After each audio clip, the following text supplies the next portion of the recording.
अस्सलाम वालेकुम जी, welcome to property matters. उम्मीद है तमाम लोग खैरियत से होंगे, खुशबाश होंगे। यूसुफ ज़ुबैर का सलाम कबूल करें। आज मैं आपके सामने जो टॉपिक रख रहा हूँ वो ये है कि रेडी कंस्ट्रक्टेड घर लेने के प्लस पॉइंट्स क्या हैं, माइनस पॉइंट्स क्या हैं और किन किन चीज़ों का ख्याल रखना चाहिए। पहले हम फ़वाइद पे और प्लस पॉइंट्स पे नज़र डाल लेते हैं। नंबर 1 है टाइम कंजम्पशन से इंसान बच जाता है। चूँकि प्लॉट लेके कंस्ट्रक्ट करना एक टाइम कंज्यूमिंग प्रोसेस है और 10-12 किस्म के डिफरेंट लोगों के साथ आपको डील करना पड़ता है। 4-6 महीने 8 महीने का इंतज़ार करना पड़ता है और ख़ुद वहाँ पे या ड्यूटी देनी पड़ती है या किसी ठेकेदार को भी अगर आपने दे दिया, तो ये 6-8 महीने जो कंज्यूम होते हैं उससे इंसान बच जाता है।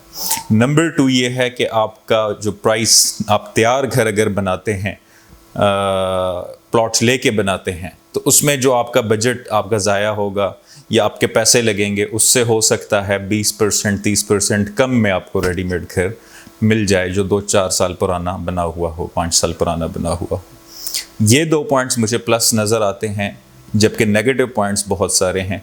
नेगेटिव पॉइंट्स पे नज़र डालते हैं। नंबर 1 ये कि लोकेशन आपकी मर्ज़ी की है या नहीं है। ये मतलब आप उसको एक्सेप्ट कर सकते हैं, जो भी एस्पेक्ट है उस रेडीमेड घर का। आप ये कह सकते हैं कि ठीक है, लेकिन आपके दिल के अंदर की जो आवाज़ होती है, जो मनपसंद आपकी लोकेशन है, मनपसंद आपका डिज़ाइन है आर्किटेक्चरल, मनपसंद आपका मटेरियल है, वो तो हो नहीं सकता।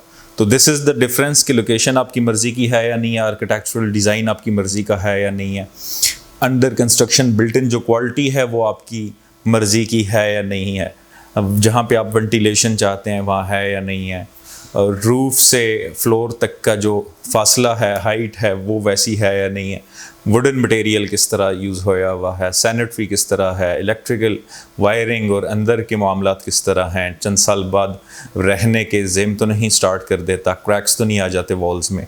तो these are the different things जो इस चीज़ पर मजबूर करती हैं इंसान को कि वो अपना प्लॉट लेके कंस्ट्रक्ट कर ले। अच्छा, अगर आप रेडीमेड घर की तरफ जाते हैं, टाइम कंजम्पशन से भी आप बचना चाहते हैं, पैसों के ज़िया से भी बचना चाहते हैं, तो ये एक अच्छा तरीका है कि आप रेडीमेड घर ले लें, लेकिन कुछ बातों का ख्याल रखना चाहिए। मैं 1 मिनट के अंदर आपको वो बातें समझा देता हूँ। नंबर 1 कि आप लोकेशन देखें कि लोकेशन आपके प्लॉट की जहाँ पे घर बना हुआ है वो बेहतर हो। नंबर 2, घर में एंटर होते वक्त ही आप ये चेक कर लें कि सड़क का और स्ट्रीट का जो लेवल है उससे आपके घर का जो फ्लोर का लेवल है वो कम से कम 1 फीट या 8 इंच ऊपर हो।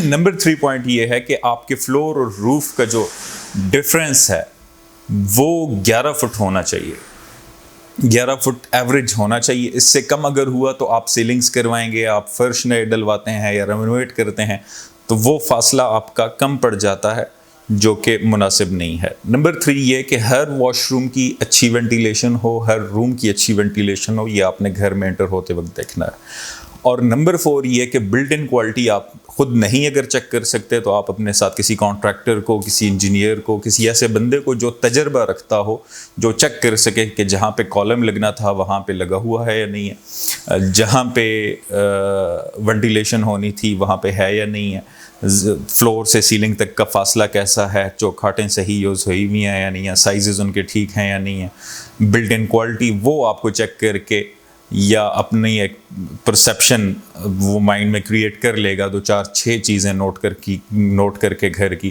कि भाई इसकी अंदरूनी क्वालिटी कैसी है। तो अपने साथ कोई भी तगड़ा बंदा लेके जाएं, जो पॉइंट्स मैंने आपको बताए हैं उन पर अमल करें घर लेते वक्त, तो आप मुस्तकबिल की परेशानी से बच सकते हैं। और एल्स अगर आपके पास टाइम है तो आप प्लॉट लेके अपना घर कंस्ट्रक्ट करवाएं। अपना घर कंस्ट्रक्ट करवाने में किन चीज़ों का ख्याल रखना चाहिए और किस स्ट्रेटजी को अपनाना चाहिए, ये एक डिफरेंट टॉपिक है। इस टॉपिक पर मज़ीद मैं इंशाल्लाह एक अलग से वीडियो बना के आपके सामने रखूँगा। तब तक के लिए अपना ख्याल रखिए। यूसुफ ज़ुबैर को इजाज़त दीजिए। प्रॉपर्टी मैटर्स के साथ जुड़े रहिए। अल्लाह हाफ़िज़।